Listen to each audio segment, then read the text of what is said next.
I think, for me, I think Corey Kispert will get drafted, and this goes with the whole college to the NBA transition. Corey Kispert was a very good college basketball player, but I just don't know how well he's going to transfer over to the NBA. There's a lot of comparisons of him to Joe Harris, the three-point shooter from the Nets, which I can see because Kispert's a very good three-point shooter, but other than that, I don't know how much his skill set would move over to the NBA. As far as Drew Timme goes, I think he has great footwork. He's a good scorer down in the post, but I just think he can be a little bit lazy at times and maybe not as strong as some of these other certified NBA centers and forwards. So I think Suggs will definitely have the most success out of those big three, if you will. But I think Kispert will get drafted. I can see Timme not even being drafted at all. Left wing, now to Alonzo. Has it with him in the triple threat. Dribbles to the top of the key. Now Popek backdoor, right block, left-handed layup, up and in off the glass.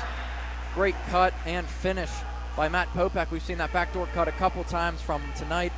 Waynesburg up 59-55.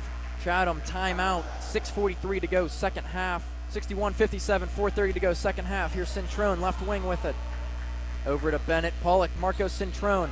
Left wing now, Malik Potter. Hesitation, drives, left side of the rim, banks it in, and he ties this game up at 61. 10 points from Malik Potter. Tie game, 3:43 to go, second half. 2nd and 6 from the Burl, 29-yard line.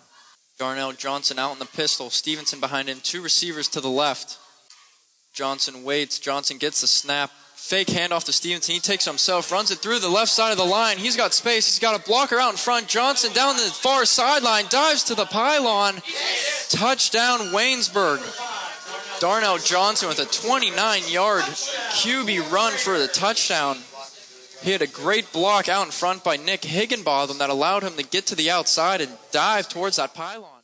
Ball coming in, deflected, saved by Miller, and then Justin Buberl's there for a hat trick as he finishes in the deflection on the rebound. Justin Buberl playing extremely well so far this game. Puts Waynesburg up 4-0 with 36 minutes and 35 seconds to go here in the second half. Yeah, so they are going to miss 5 seniors next year. The 2 biggest, Brennan Smith and Frank Bozovic, they're pretty much first and second in all statistical categories. And Cam Old's another guy that I think Waynesburg's really going to miss. He doesn't show up a whole lot in the box score, but he's one of those guys that does the dirty work for your team. He steals, gets blocks on the defensive end, takes charges. Every game I've gone to, he's taken at least 1 charge, and that's a guy that you really want on your team. Ryan Fehlberg I think he played really well for his first season here. He's an undersized guard. He averaged 6 points a game, almost 2 assists per game. That's really good for a young freshman, especially the primary ball handler, to get some of that on-court experience. So I think he's going to be really important next year for this team, working alongside Matt Popek, who's expected to return next year. So I think Waynesburg, good first year under first-year head coach, and some good young guys. So I think Waynesburg is going to be able to make a run for it next year. 15 on the shot clock, Cam Old. Left wing, Bozovic, step back 3, shot is up, no good. Brennan Smith, rebound, spins down low, through contact, and he finishes. Brennan Smith, a huge play. 39 seconds to go, Waynesburg up 62-60. Duda now left wing, fires 3, and he nails it. Josh Duda.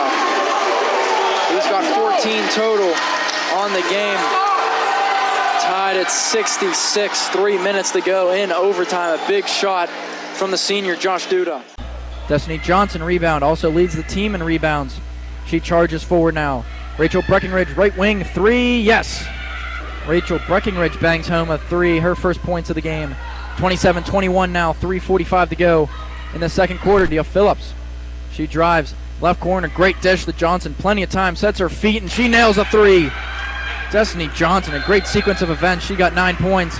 27-24, timeout called by head coach Sam Jones. 3:20 to go, first quarter. Harriman underneath the hoop, throws a over-the-head pass, almost out to midcourt to Colleen Trainer. She takes it straight to the right block, bounce past India Phillips in the paint, misses her first shot, gets it back, puts a second shot up, fouled, and 1.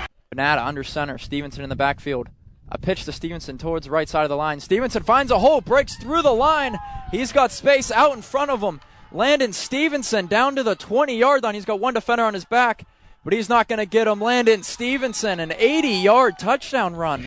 2 away now, Bell on first. First pitch to Durbin is ripped towards the left side of the infield, and that's going to get past Saliga into left field. 2 straight hits as Brandon Durbin reaches on with a single. Mike Bell advances to second.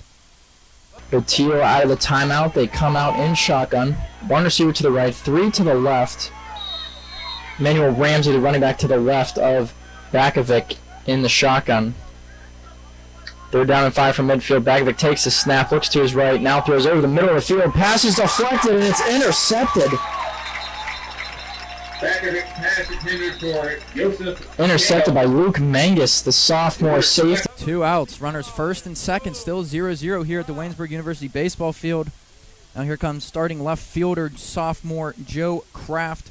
He is just 1 for 4 on the year from the plate. He hits from the right side. He has 2 strikeouts out of his 4 at-bats so far this season. Runners on first and second, 2 away. First pitch, Kraft hits one up the middle. Here comes Mike Bell rounding third.